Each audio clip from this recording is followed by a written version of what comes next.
This is the Early Edition, a curated weekday guide to major news and developments over the past 24 hours, curated by Lizzie Jennings and read by an automated voice. Published July 24, 2026 on Just Security, an essential resource for those shaping a just and secure world. Here's today's news. Iran war. The U.S. military completed its latest round of strikes on Iran overnight, marking a 13th consecutive night of attacks, according to U.S. Central Command. Iranian state media reported that U.S. missiles had struck several locations around the capital of Iran's oil-rich Khuzestan province. The Iranians retaliated this morning with strikes against U.S. military targets in Bahrain, Kuwait, and Jordan. Kanishka Singh reports for Reuters. Qasem Nauman reports for the New York Times. Iranian and Iraqi officials said yesterday that Iran had rejected a ceasefire proposal from President Trump that was presented by Iraqi Prime Minister Ali al-Zaidi. Iran's top negotiator, Brigadier General Mohammad Bagher, told local reporters that there was no need for another mediator. "The problem is not passing messages," Ghalibaf said. "The problem is America's outlook."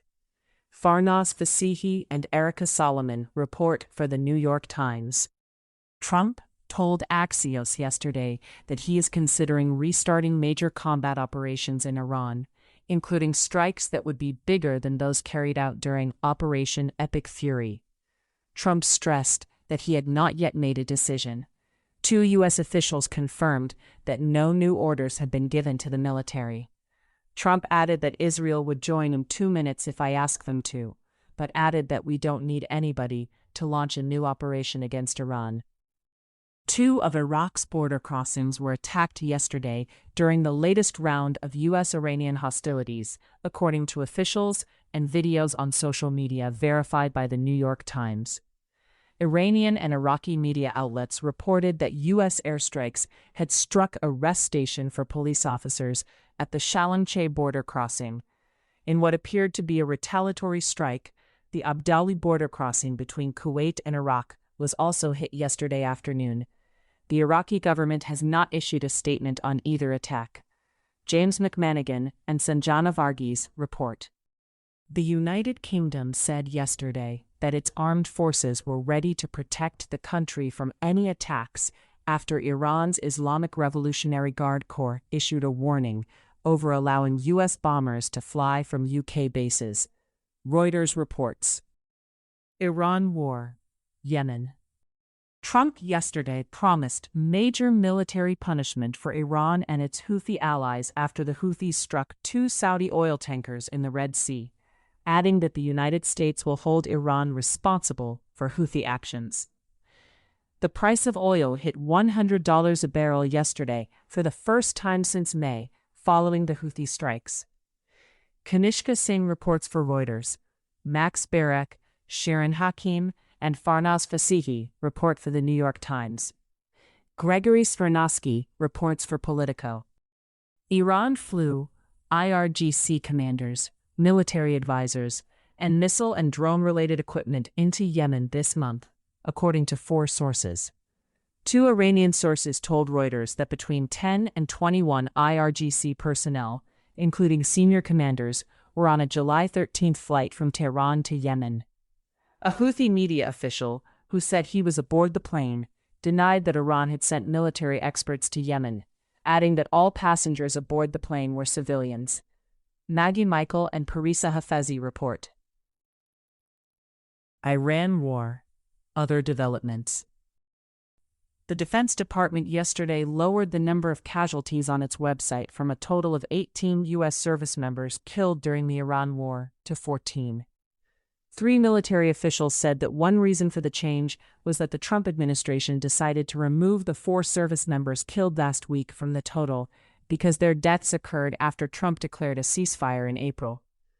The Pentagon's acting press secretary attributed the change to temporary data disruptions on the website, adding that it would be fixed soon.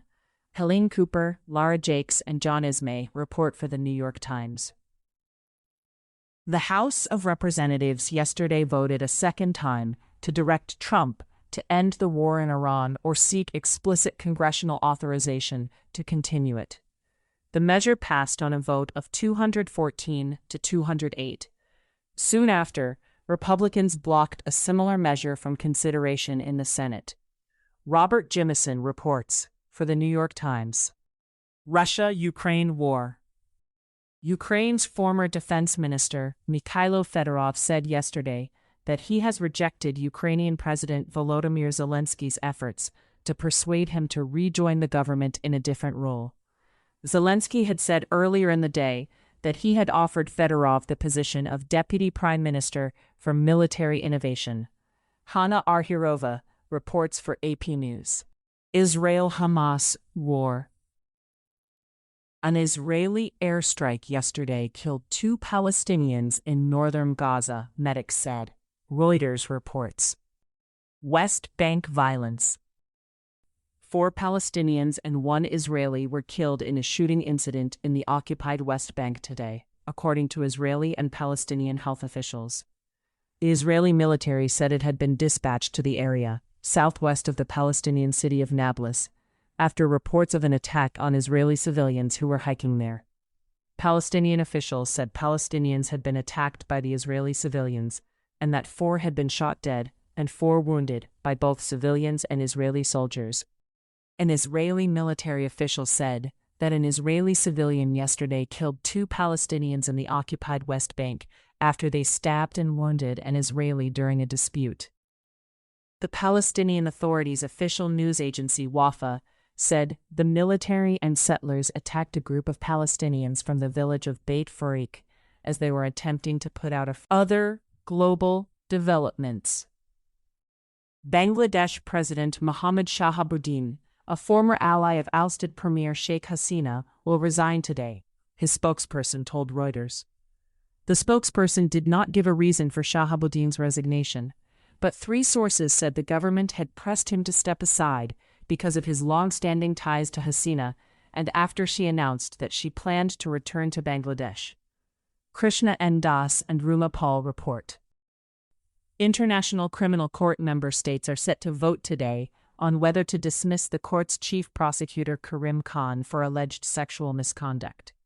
For Khan to be fired, an absolute majority of at least 63 of the court's 125 member states will have to agree in the secret ballot to be held at a meeting at the UN headquarters in New York.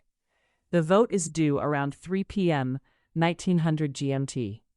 Stephanie Vandenberg reports for Reuters. Judges at the International Criminal Court yesterday terminated proceedings against the former leader of an armed group in Darfur after prosecutors withdrew the charges against Abdallah Banda Abakar Nurain. The prosecution said the evidence against Banda, who had been charged with war crimes over a 2007 attack on African Union peacekeepers, had deteriorated in the time since the charges were confirmed in 2011. Stephanie Vandenberg reports for Reuters. The Philippine Coast Guard today accused its Chinese counterpart of firing water cannon at government vessels near a disputed shoal for a second day, in a third confrontation between the 2 countries in the South China Sea this week. U.S. Foreign Affairs. The United States will impose tariffs ranging from 10% to 12.5% on its major trading partners under a new set of duties designed to combat forced labor at 12:01 a.m. ET, U.S. Trade Representative Jamieson Greer's office announced yesterday. The new levies target 60 economies, or more than 80 countries, that Greer's office says represent about 99% of U.S. trade. Trump said yesterday that the new U.S.-Saudi nuclear deal is totally subject to Saudi Arabia joining the very respected and successful Abraham Accords, referring to a series of agreements that normalized relations between Israel and other states, including Bahrain and the UAE. There was no mention of any such condition in the administration's announcement on Wednesday that the deal had been signed. When asked by reporters, White House Press Secretary Caroline Leavitt was definitive on Trump's terms. If they don't join the Abraham Accords, the deal is off. David E. Sanger and Karun Demirjian report for the New York Times. U.S. immigration developments. Internal documents obtained by the New York Times show that ICE plans to open a detention center at the long-dormant Rivers Correctional Institution in Winton, North Carolina, by the end of the year. While ICE has been retreating from plans to buy up warehouses around the country, it continues to partner with private companies like Geo Group to repurpose existing prison complexes for immigration detention.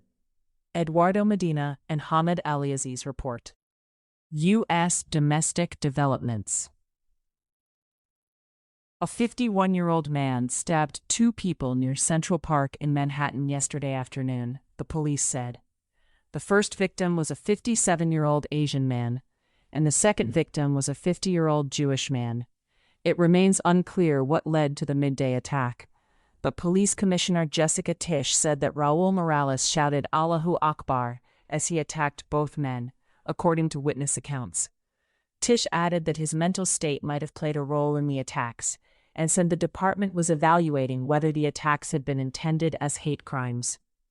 Maya Coleman, Chelsea Rose Marcius, Stella Rain Chu, and Yair Rosenberg report for the New York Times. A federal judicial panel yesterday allowed Tennessee to use a new congressional map that divides a majority black district in Memphis, rejecting an effort to block the plan ahead of the state's primary elections in August. Phineas Swai reports for The Hill. The Justice Department on Tuesday asked New Jersey to provide the identities of about 6,600 non-citizens mistakenly added to the state's voter rolls, and said it is considering criminal prosecutions for those who illegally voted. A spokesperson for New Jersey Governor Mikey Sherrill D. said that she will use all the legal tools available to her to protect New Jerseyans' personal information. Daniel Hahn reports for Politico. Trump administration actions. The Office of the Director of National Intelligence has let go of more than 200 personnel since June 1, according to data shared with Congress this week. The ODNI had about 2,000 employees at the start of Trump's second term. It is now little more than half that size, according to congressional aides. Warren P. Strobel reports for The Washington Post. The Education Department yesterday ended decades-old rules that have allowed statistical disparities to be used as proof of racial discrimination. The department said that eliminating the data analysis will ensure that schools can address discipline problems without fear of drawing a federal investigation. A statement signed yesterday by 60 civil rights and education groups predicted the change will enable discrimination against students of color to go unaddressed. Laura Meckler reports for The Washington Post. Trump administration litigation. The Trump administration yesterday withdrew subpoenas that would have compelled 3 New York Times reporters to testify about their sources for articles about Trump's new Air Force One. The move came after a federal judge sharply criticized the Justice Department for failing to follow legal procedures and treating subpoenas as a first rather than a last resort. Michael R. Sisak, Eric Tucker, and Larry Neumeister report for AP News. The Trump administration yesterday dropped its attempts to subpoena a list of Jewish people at the University of Pennsylvania, according to a court filing. The documents show that the Equal Employment Opportunity Commission and the university reached an agreement that the agency will not enforce its subpoena, and the university will file a stipulation of dismissal. Cheyenne M. Daniels reports for Politico. A coalition of mostly Democratic-led states yesterday asked a federal judge to block the Department of Homeland Security from withholding certain disaster-related funds until states adopt election administration practices favored by the Trump administration.